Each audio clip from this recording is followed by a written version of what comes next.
What's going on, everybody? It's your boy C-Zar, and we are talking about Cookie DAO today. Hit that like button, you guys. Subscribe if you want to see more content like this, and let's get into it, my friends. It is the 30th day of July, and here we are at about 16.12 cents, 21 hours, 40 minutes left in the day. Looking like we're ripe for a move up. I definitely do believe that we will be moving higher. I want to check something real quick. Let's see. What's BCH doing? 570. Okay. 16.13 cents right now. I think that we will be moving up higher. Let's look at the 1 hour time frame and then we'll zoom out from there, okay? I want to put on the RSM here. RSM, RSI, stochastics, MACD. I'm real original. Looking at this here on the 1 hour time frame, yes, the RSI actually does look pretty bullish. You got some bullish divergence going on there. Nice little cup here and a cup there. It's got this like W shape almost. The price here with lower lows, higher lows. We'd love to see that. That's great. Good interaction there. Should produce some upside price action here. Looking at the stochastics, also have the same thing. Getting out of the oversold zone, looking like you want to get into the overbought zone. Last time that gave you a little bit of a bump from 16 cents to 17 cents. I would imagine this bump is a little bit more, but we'll see. Something that takes you above this here and back up to 18 to 20 cents. I had one guy laughing because I made a call that Cookie DAO would be at, what was it, $2 to $3 by the end of July, and here we are. We're at 16.1 cents. But the thing is it's like, okay, yeah, I was wrong about that. I was wrong about the timing, but whenever we're up there anyways, it's not going to matter. It really won't matter at all. Timing, in fact, doesn't matter. Unless you have like something that you need to pay for by a certain amount of time, then I guess it does matter. But taking more time to move up is not a bad thing. It's really not a bad thing at all. You have more time to accumulate. And it also, it's more bullish for the overall asset because for the asset overall, because then you shake out the weak hands, the impatient hands, and you give the strong hands an opportunity to load up, which actually is only better for the price. I wouldn't be surprised if we moved up even higher than anticipated. I doubt that we move above $4. But we very well could move above $3, you guys, between now and the end of August. And I think this move is going to be rather robust. But from here, at the very least, I would expect that we're back at like 18 cents and higher over the coming hours. That's a nice little tweezer bottom here on the 4 hour time frame. Double bottom on the stochastics, higher lows on the RSI, lower lows in the price, bullish divergence. MACD is not exciting, but and the stochastics aren't really too exciting, but they could be soon enough. The RSI is what's really exciting, and I weigh the most on the RSI anyway, so I think that this is a good look in itself as well. Good on the 1 hour, good on the 4 hour. If we're looking at this thing that just does not respect its fibs at all, let's take this low to high. Yeah, you're not really respecting it. Maybe this low to high, but then you're probably too low. No, you're right at the 1414.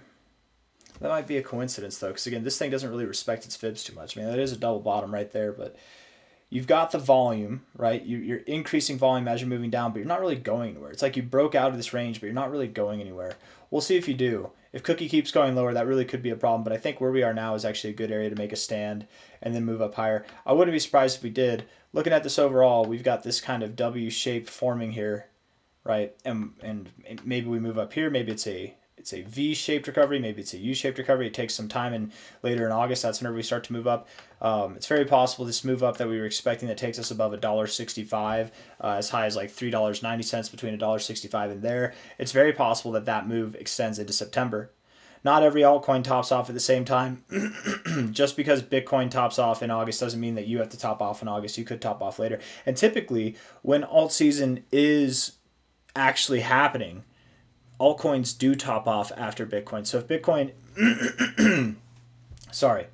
if Bitcoin's projected to top off in August, it actually might be more reasonable, thinking about it now, that altcoins top off in September. So just something to consider, right? And that might be where I had it wrong before, which is assuming that they all top off at the same time, but just really realistically thinking about that. This is my third bull cycle. I should know better than that. Altcoins during alt season, they don't top off at the same time Bitcoin does. They actually top off afterwards. Normally. That doesn't mean that some won't top off. Some will definitely top off with Bitcoin. But on that note, I wouldn't be surprised if this move continued into September, which is just more time to accumulate, by the way. But that time to accumulate is running thin right now, right? I doubt that we're going to be here for too much longer. Looking at the MACD, we're right at an area to find support at the zero line here. We do not want the MACD to cross below the zero. So I think between now and the end of this week, which we have, like 5 days left in this week? Yeah, 4 days, 22 hours. We would definitely want to see the the days start to turn green. Okay, we want to hold this level. We don't want to break through it. Stochastics getting out of the oversold zone would be good. RSI is holding an area that it's held as support before, so I think that this is fine, but we do need to move up higher here relatively soon. Something to convince us that we are in fact getting some kind of like a W shape here where we've got this little U in the middle. I think that's what we're going to get, but time will tell. Once we're above 22 cents, we're home free. Okay, we get above 22 cents, we'll be moving up to 35 cents very soon. Once we're up to 35 cents, we'll be moving up to 55 to 65 cents very soon.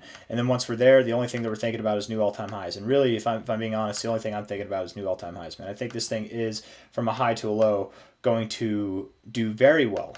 Very, very well.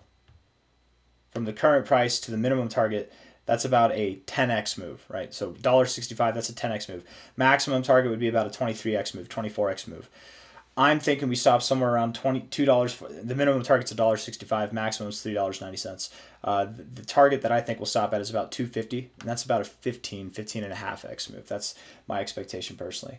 I don't really think I have anything else I want to say, guys. I've said everything I need to say, so I'll just end the video there. But things are looking good for Cookie, man. We just got to be patient, buy the dip. Have patience. If you've got nothing left to buy the dip with, or if you have enough and you want to branch out to other cryptos, that's fine, but just have patience. Don't make any irrational movements now. It's very important, you guys, that if your coin is being boring and there's other coins that are pumping, that you do not sell your boring coin for the coin that pumps, because then by the time you do that, this coin will pump a little bit more, then it'll start to consolidate, and then your boring coin catches up, and then it rips, right? Everything takes its turn. So just be patient, sit on your bags, sit on your hands, let things grow, let things do the work for you. You don't have to do any work, right?